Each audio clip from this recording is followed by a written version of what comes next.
Hello नमस्कार, मैं अनिल कुमार आपके अपने YouTube चैनल एजुकेशन सरोवर में बहुत बहुत स्वागत करता हूं। जैसा कि आप जानते हैं, पिछली क्लास में हमने मैथमेटिकल फिजिक्स के इंटीग्रेशन टॉपिक पर चर्चा की थी और आज हम इसके नेक्स्ट टॉपिक मोशन पर आज चर्चा करेंगे। एक्चुअल में मोशन होता क्या है, इसके बारे में जानते हैं।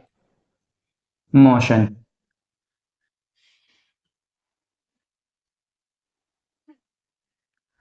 अगर हम मोशन की हिंदी में बात करें, गति।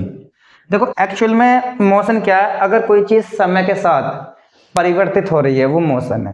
अब मोशन किस तरीके से हो सकता है? जरूरी नहीं है कि अपना स्थान चेंज करे वो भी मोशन है। अगर स्थान भी चेंज ना करे, उसके पार्टिकल के अंदर भी अपना स्थान चेंज हो रहा समय के अकॉर्डिंग, वो भी एक तरीके से मोशन ही है। क्या हुआ? मोशन। यानी कि फिजिक्स के अंदर किसी वस्तु की स्थिति समय के अनुसार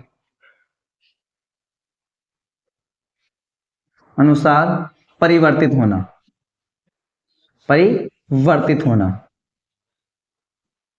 कहने का मतलब है the change the position according to time, यानी किसी भी पोजीशन का चेंज होना टाइम के अकॉर्डिंग मोशन कहलाता। यानी कि change the position, change the position based on time. यह क्या है आपका? क्या है आपका? मोशन। ये आपकी मोशन की डेफिनेशन होगी। चलो शॉर्ट में लिख देते हैं, ठीक। तो अब कितने प्रकार के मोशन होती हैं, इसके बारे में अब हम समझते हैं। मोशन, ठीक है। अब मोशन को अगर हम डायमेंशन के अकॉर्डिंग समझें, यानी उनकी दिशा के अकॉर्डिंग समझें, मोशन कितने प्रकार की होती है? 3 प्रकार के। कितने प्रकार की? 3। अगर मैं बात करूं फर्स्ट, तो होगा आपका 1D। क्या होगा? 1D। और यानी कि कह सकते हैं इसे 1 डायमेंशनल।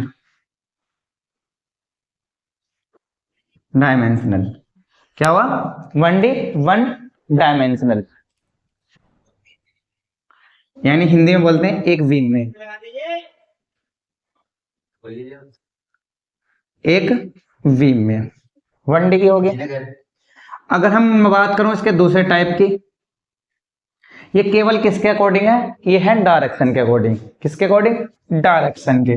दूसरी आपकी 2D, यानी 2 डायमेंशनल नल, यानी कह सकते हैं हम 2 डायमेंशनल का मतलब द्विविमीय। और तीसरी बात करें हम 3D, यानी 3 शॉर्ट में लिख दे डायमेंशनल, यानी त्रिविमीय।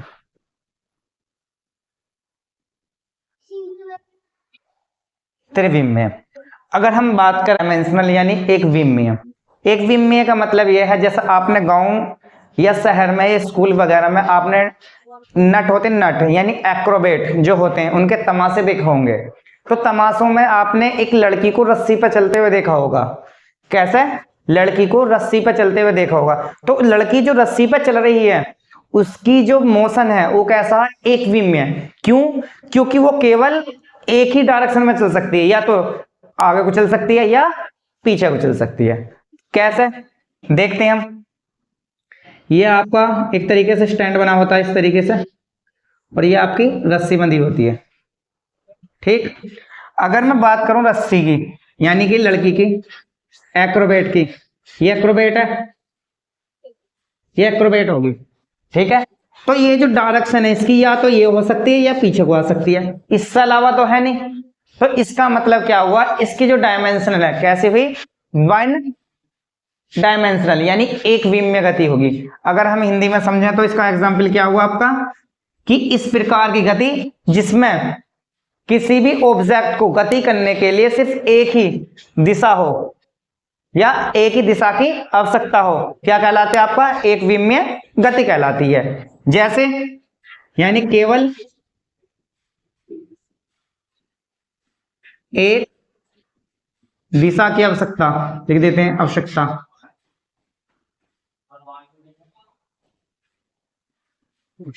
आवश्यकता यानी need for one dimensional, Hindi में कह सकते हैं, ओ सॉरी अंग्रेजी में कह सकते हैं नीड फॉर वन डायरेक्शन। ये तो बात समझ में, ये कैसा होगा, एक बीम में। मैंने एग्जांपल क्या बताया, रस्सी, रस्सी पर चलती लड़की, यानी कि या कह सकते हैं रस्सी पर चलता है कोई इंसेक्ट, यानी कोई रूप है उस पर कोई इंसेक्ट चल रहा है, उसके भी क्या है, वन डायमेंशनल। ये बात आपके समझ में आई। या कह सकते हैं हम कोई सीधी सड़क पर कोई वाहन चल रहा हो, बाइक चल रही हो, साइकिल चल रही हो, कुछ भी चल रहा हो, लेकिन कैसी हो, स्ट्रेट लाइन में, तो उसे क्या बोलते हैं हम, एक बीम में गति, यानी सरल रेखा। दूसरा एग्जाम्पल क्या, सरल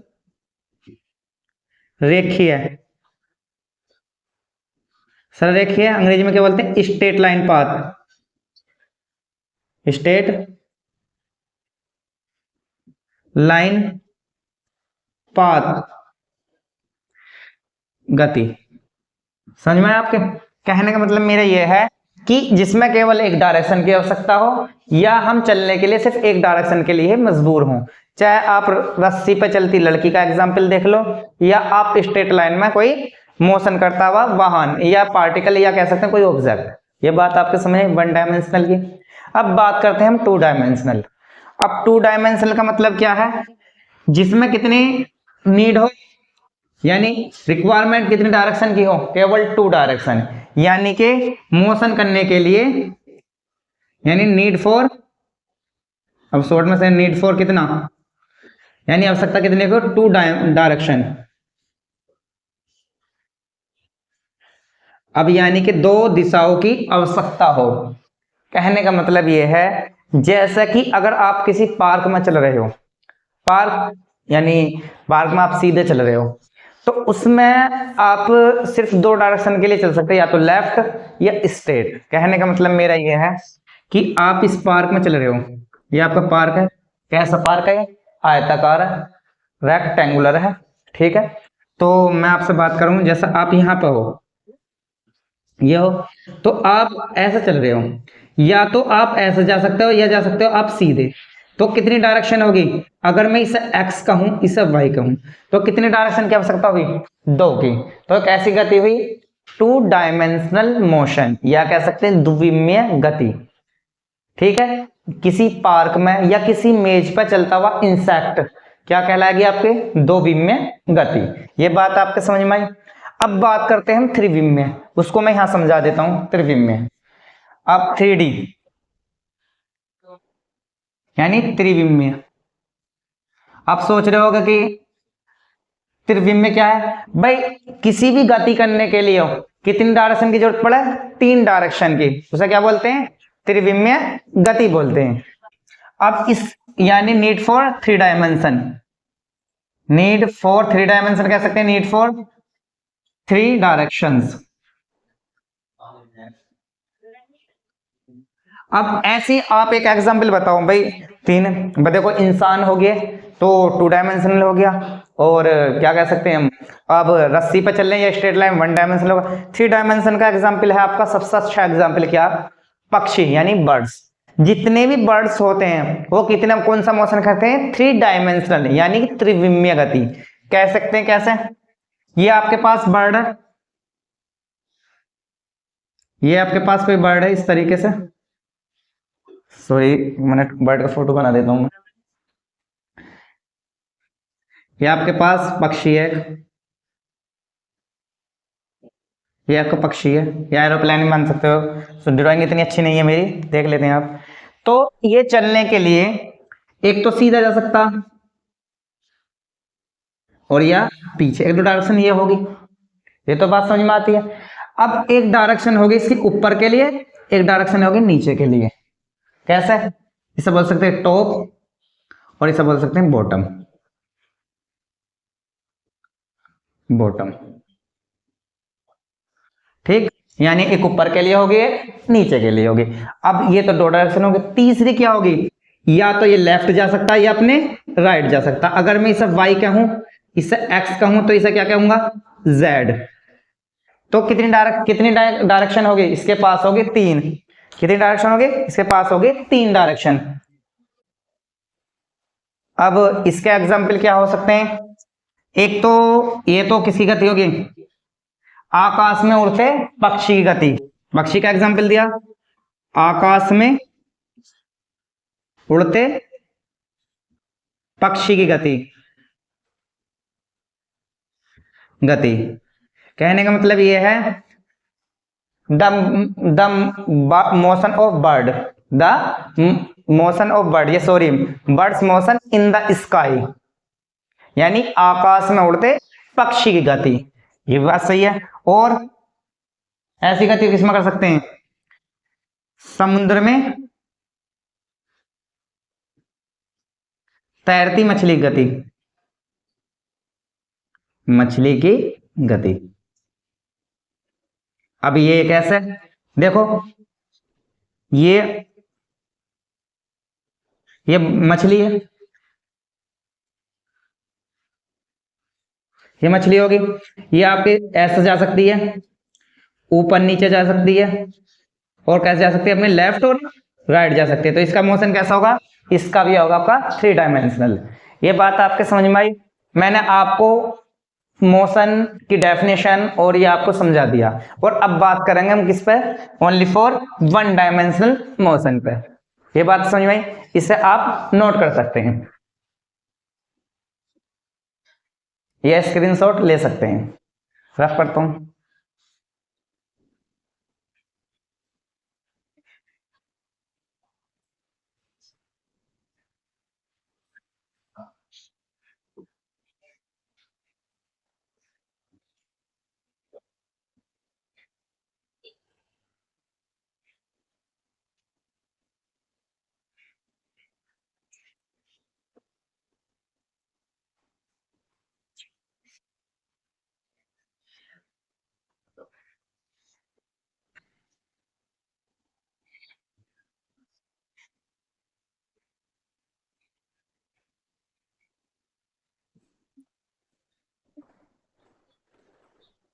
अब बात करते हैं आपका टॉपिक क्या है, जो मैंने भी बताया। क्या बताया मैंने, one dimensional motion, one dimensional motion, यानी एक विमीय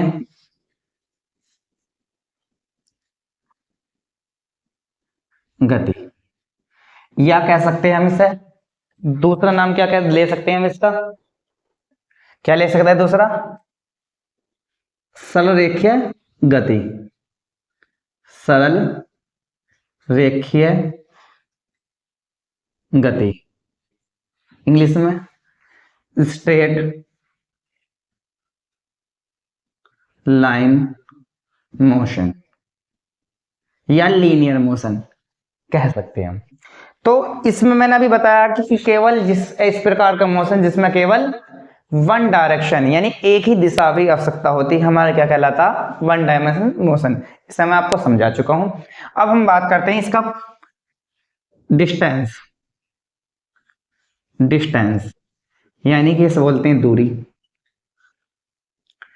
दूरी, दूरी एक्चुअल में होती क्या, डेफिनेशन क्या है इसकी, दूरी दो बिंदुओं की बीच की लंबाई क्या कहलाती है, दूरी कहलाती है।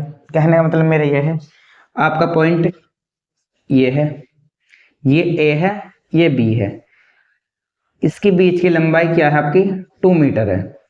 तो क्या कहलाएगी, ए और बी, बी की ए बी बराबर ए बी के बीच की दूरी क्या होगी, दूरी यानी डिस्टेंस कितनी होगी आपकी 2 मीटर।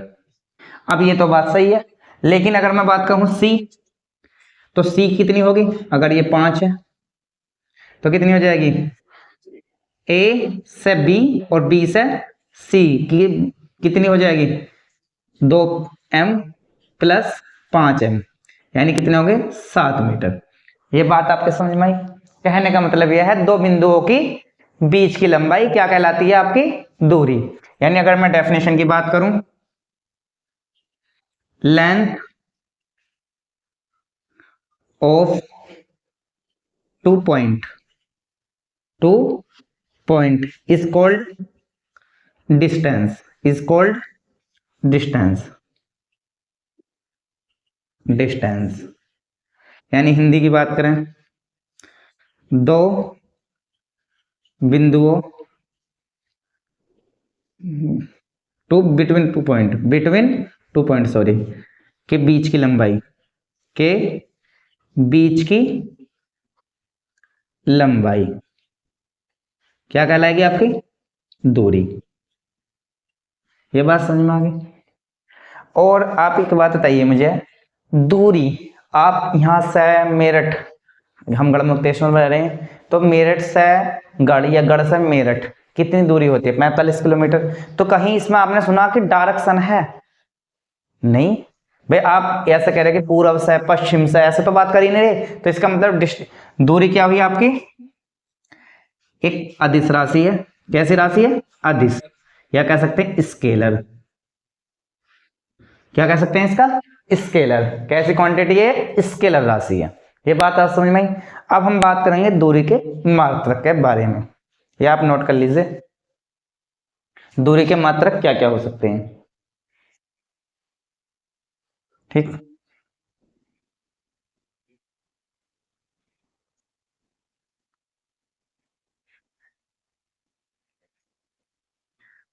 दूरी के मात्रक,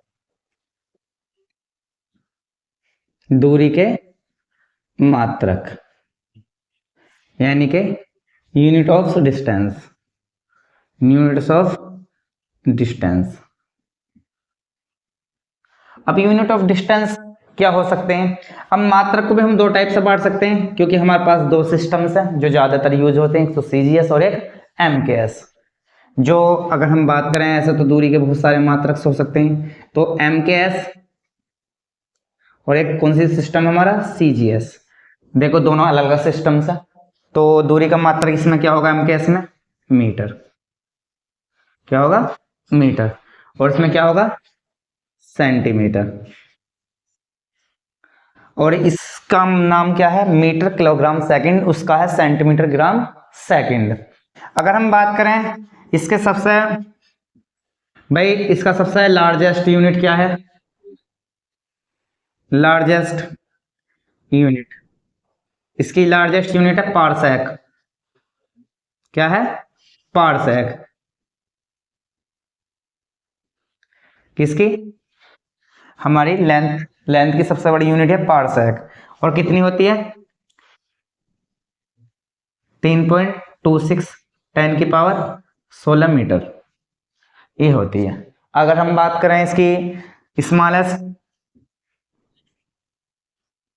स्मॉलेस्ट यूनिट यानी सबसे छोटी, तो क्या होती है इसकी? फर्मी। इसे एफएम से प्रेजेंट करते हैं। और कितनी होती है? 10 की पावर-15 यानी फर्मी का मतलब है फर्मीटोमीटर। ये बात आपके समझ में आ गई?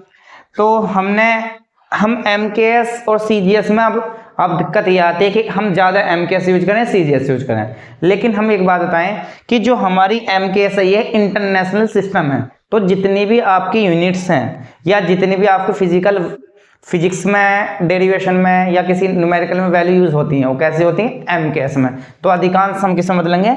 एमकेएस में ही डील करेंगे। ये बात समझ में आई? ठीक, नोट कर लीजिए इसे।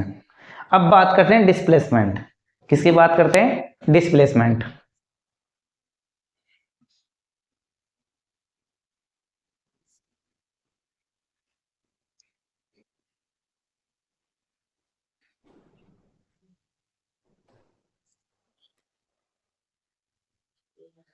डिस्प्लेसमेंट, डिस्प्लेसमेंट यानी कि विस्थापन, विस्थापन। द मिनिमम या shortest length of this shortest shortest length between 2 point is called displacement.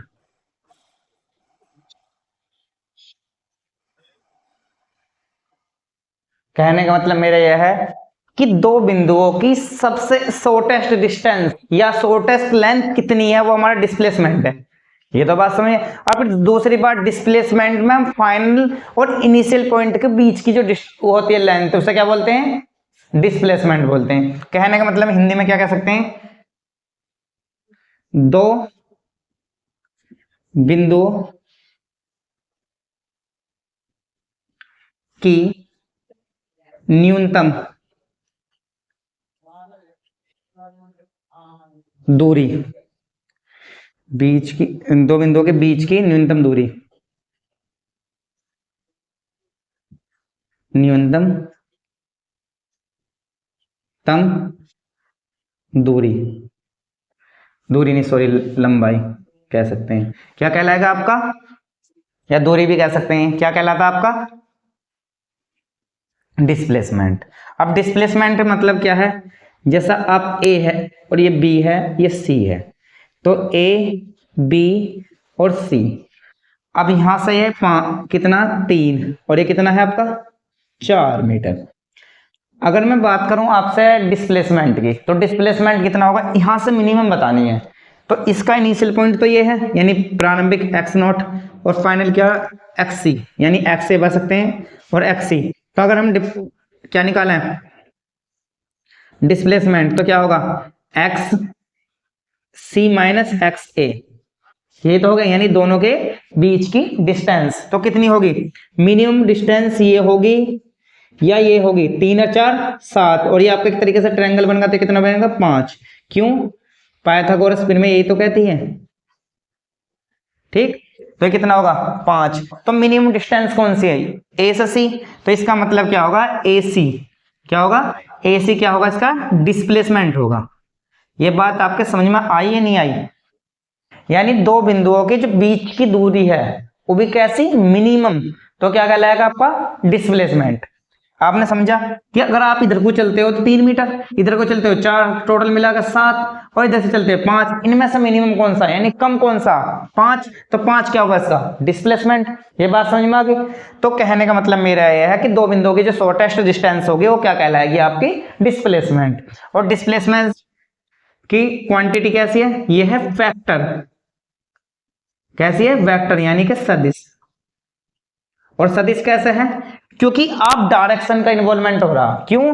क्योंकि आप ए से सी तक जा रहे हो, क्योंकि आपने ए देखा फिर सी देखा, तो ए और सी आपको पता है कि ए के डायरेक्शन में सी कितनी दूर है या किस डायरेक्शन में, तो क्या पता चलेगी आपकी डायरेक्शन। कैसी क्वांटिटी है? वेक्टर। और यूनिट्स क्या होती है? यूनिट्स भी वही होती हैं जो आपकी डिस्प्लेसमेंट की उसकी सॉरी डिस्प्लेसमेंट की यूनिट्स और डिस्टेंस की यूनिट क्या होती हैं? इक्वल होती हैं। अब दोनों में डिफरेंस देख लेते हैं। अब डिफरेंस किसका देखेंगे? डिस्प्लेसमेंट का और डिस्टेंस का। तो वो सबसे पहले यहां देखते हैं हम डिस्प्लेसमेंट,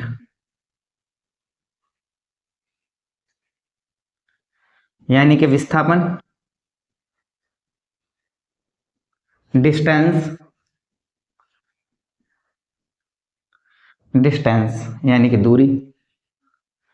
और देखो पहली बात तो ये कि दूरी जो है हमेशा कैसे होती है, बात करते हैं गुण की, तो ये कैसे होता है? सदिश। कैसे होती है? सदिश। तो ये कैसी हो सकती है? यानी वेक्टर। और ये कैसी हो सकती है आपकी? अदिश, यानी स्केलर। ओके, ये बात समझ में आ गई। अब ये अगर इसकी क्या क्या कंडीशन हो सकती है, यानी पॉजिटिव हो सकती है, बिल्कुल बात सही है। जीरो हो सकती है, बिल्कुल बात सही है। नेगेटिव हो सकती है, ये भी बात सही है। लेकिन अगर हम डिस्टेंस की बात करें कितनी हो सकती है? तो केवल ओनली फॉर पॉजिटिव। पॉजिटिव। अब तुम ये कैसा कह रहे हो कि ये नेगेटिव है, और ये तुम कैसे कह रहे हो कि पॉजिटिव रह सकती है? तो क्वेश्चन ये उठता कि अगर मैं कहूं आपसे अब ए पॉइंट है, मैंने क्या बताई इनिशियल पॉइंट और फाइनल पॉइंट पे डिपेंड करता कौन? डिस्प्लेसमेंट, इसलिए वेक्टर क्वांटिटी है। आप यहां से कितने मीटर चले? 3 मीटर, ठीक। और बी पे पहुंच गए, फिर वापसी आए बी पे, वापसी आए यहां आ गए आप सी पे, किस पॉइंट पे, सी पॉइंट पे। तो कितना, 5 मीटर, कितना, 5 मीटर। तो कहने का मतलब ये है कि आपकी जो डिस्टेंस थी पहले कितनी थी, यानी अगर मैं बात करूं ए से बी और आप आए किससे, यानी कि ये जो पॉइंट है ये जो डायरेक्शन है आपकी कितनी चली, फालतू कितनी चली, -2। इस केस में -2 होगी, तो कैसा होगा, नेगेटिव। क्या होगा, नेगेटिव। अगर मैं बात करूं डिस्टेंस की, तो डिस्टेंस में 3 और 5 8, क्योंकि इसमें डायरेक्शन का इन्वॉल्वमेंट नहीं होता, क्योंकि वेक्टर डायरेक्शन का इन्वॉल्वमेंट होता, क्योंकि इसमें केवल मैग्नीट्यूड होता है। इसका मतलब कैसा, ये हमारी कंडीशन कैसी होगी, नेगेटिव। अगर ये जैसा 3 चली और 3 ही वापसी आ गई, तो डिस्प्लेसमेंट कैसा हो जाता, 0। ये कैसी कंडीशन, नेगेटिव। अगर हम ए से बी तक जा रहे हैं तो पॉजिटिव। समझ में आ गए तीनों। कहने का मतलब जैसा आपने कोई गेंद उठाई और गेंद उठाकर आसमान में ऐसे उछाली और उसे कैच कर लिया, तो कैसा होगा, डिस्प्लेसमेंट कैसा होगा आपका, 0। और डिस्टेंस कैसी होगी आपकी, दुगनी। समझ में आई। यानी कि हमेशा ये पॉजिटिव होगा, ये आपका 0 हो सकता है, नेगेटिव हो सकता है और पॉजिटिव हो सकता है, ठीक। अब एक क्वेश्चन ये उठता कि डिस्प्लेसमेंट ज्यादा होता या डिस्टेंस ज्यादा होती है। अभी ये भी बात सही है, अभी डिस्प्लेसमेंट ज्यादा होगा या डिस्टेंस ज्यादा होगी, तो इसी बात पे बात करते हैं। ये तो आपने नोट कर लिया होगा, सब थोड़ा सा लिख देता हूं ऊपर को जिससे कि आपके और समझ में आ जाए। ये कैसा हो सकता, पॉजिटिव यानी कि धनात्मक,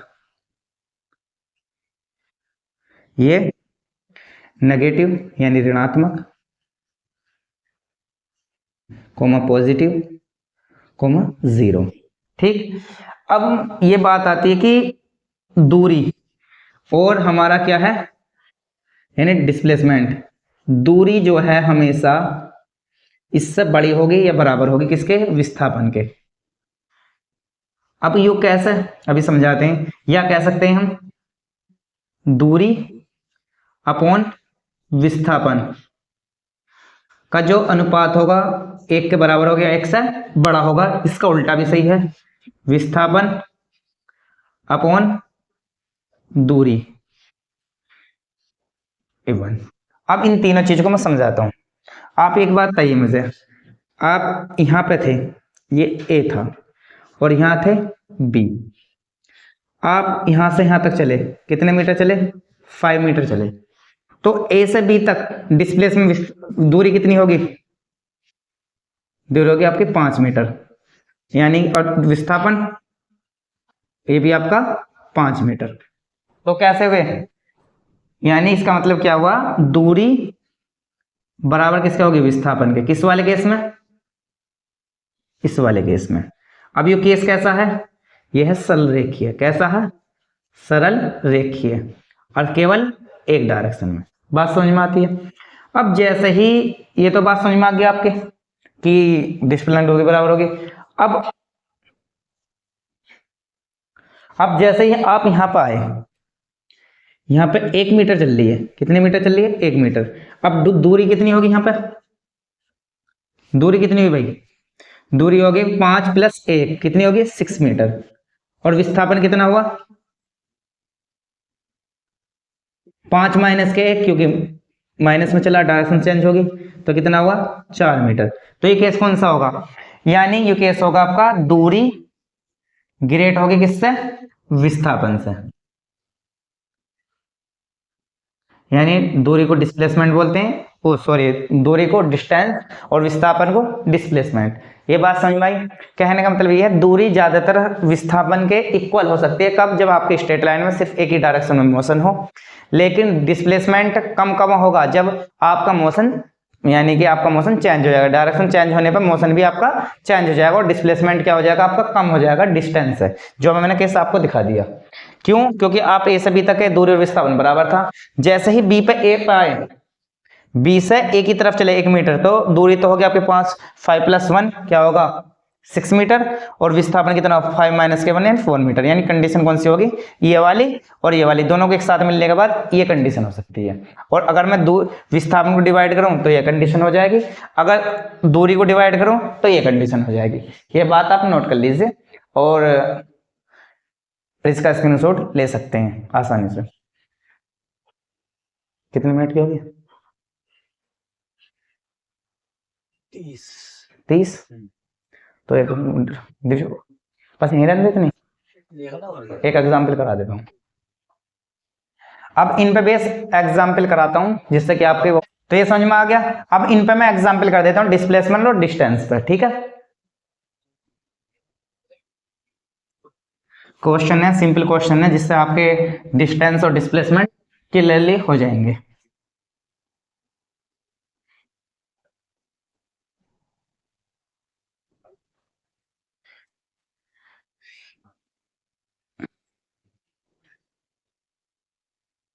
ये आपका क्वेश्चन है ए बी सी, यानी A4 कह सकते हैं कोई एक सी और बी, ठीक है। ये आपका क्वेश्चन है। ये आपका कितना 5 मीटर है, ये आपका 12 मीटर है, ठीक है। और नेक्स्ट क्वेश्चन मैं बताता हूँ आपको कि राम आपका राम ने, और राम गया पहले श्याम के घर, श्याम, और फिर पहुंचा सीता के पास। किसके पास? सीता के पास। अगर मैं बात करूं, ये आपका 6 मीटर है, ये आपका 8 मीटर है, ये क्वेश्चन है, ये आपके दिए हुए हैं। तो इस क्वेश्चन में ये बताना आपका डिस्प्लेसमेंट और डिस्टेंस कितनी होगी। तो क्या बताना, विस्थापन कह सकते हैं, डिस्प्लेसमेंट कितना होगा, और क्या बताना आपका, दूरी यानी कि डिस्टेंस, डिस्टेंस कितनी होगी, ठीक। दोनों क्वेश्चन में। अब बात करते हैं हम पहले किसकी बात करते हैं, डिस्टेंस की। तो डिस्टेंस क्या है, डिस्टेंस में एक तो सबसे पहली बात डायरेक्शन नहीं होती, ये तो है कि अदिश है। तो आप यहां से लेके यहां तक चले, कितने मीटर चले, 5, यानी कितना हुआ 5 मीटर प्लस 12 मीटर, कितना हुआ 17 मीटर। ये बात समझ में आई। अब बात आती है डिस्प्लेसमेंट।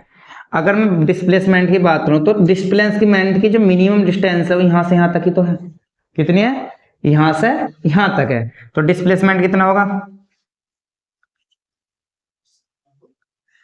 मेंट यानी विस्थापन। तो आप ये बताइए कि ये आपको ऐसा नहीं लग रहा जैसा राइट एंगल ट्रायंगल है, यानी समकोण त्रिभुज है। कैसा है, समकोण त्रिभुज। तो समकोण त्रिभुज है 90 है। तो आप किसी को बेस और किसी को भी मान सकते हैं आसानी से। कोण के एंगल के अनुसार कोई भी हमारा आधार हो सकता है, यानी इसे मैं बेस मान सकता हूं और इसे मान सकता हूं परपेंडिकुलर, यानी परपेंडिकुलर। तो ये क्या हुआ, इसका हाइपोटेनियस हुआ। तो एच स्क्वायर इक्वल टू क्या होगा, पी का स्क्वायर प्लस बी का स्क्वायर, यानी कर्ण का स्क्वायर बराबर लंब का स्क्वायर प्लस आधार का स्क्वायर। तो क्या होगा, पी का स्क्वायर कितना है आपका, यानी 12 का स्क्वायर प्लस 5 का स्क्वायर, तो कितना होगा 144 प्लस ये होगा 25। तो कुल मिला कितना हुआ है 169। किसका हुआ है, एच स्क्वायर 169। तो इसका हम स्क्वायर रूट निकालेंगे 13 मीटर। डिस्प्लेसमेंट कितना हुआ इसका 13 मीटर। तो डिस्टेंस 17 मीटर आई और डिस्प्लेसमेंट कितना आया 30 मीटर। इसी तरीके से इस सवाल को देखेंगे कि राम ने मिनिमम दूरी कितनी तय करी, यानी कि विस्थापन। तो अरे टोटल कितनी डिस्टेंस तय करी, यानी कि दूरी, सॉरी कितनी लेंथ करी, दूरी, और डिस्प्लेसमेंट हमें बता नहीं है। तो दूरी कितनी होगी 6 मीटर प्लस 8 मीटर, तो कितना होगा 10 मीटर। ये बात आपके समझ में आ गई। और फिर हम बात करें डिस्प्लेसमेंट की, यानी कि विस्थापन की। तो विस्थापन कितना होगा, मैंने अभी बताया था ये होगा विस्थापन, ठीक। तो कितना होगा 6 का स्क्वायर प्लस 8 का स्क्वायर, डायरेक्ट कर रहा हूँ। ये आपका क्या हो गया अंडर रूट, क्योंकि ये राइट है, कल ट्रायंगल बनना है। तो 6 यानी 36, 8 का स्क्वायर कितना होगा 64, कितना होगा 100, और 100 का स्क्वायर रूट कितना होता 10 मीटर। तो ये बात आपके समझ में आई, डिस्प्लेसमेंट और डिस्टेंस। कैसे लगी वीडियो, इसमें आज हमने मोशन के बारे में समझाया 1D 2D 3D, और डिस्प्लेसमेंट और डिस्टेंस के बारे में चर्चा की। ये वीडियो आपको कैसी लगी? इसी प्रकार से हम अपनी क्लास को आगे बढ़ाते रहेंगे और हमारे चैनल एजुकेशन सरोवर को सब्सक्राइब करिए, उससे जुड़े रहिए और अपने दोस्तों को बताइए कि एजुकेशन सरोवर में फिजिक्स की कंटिन्यू क्लास चल रही है। Thank you.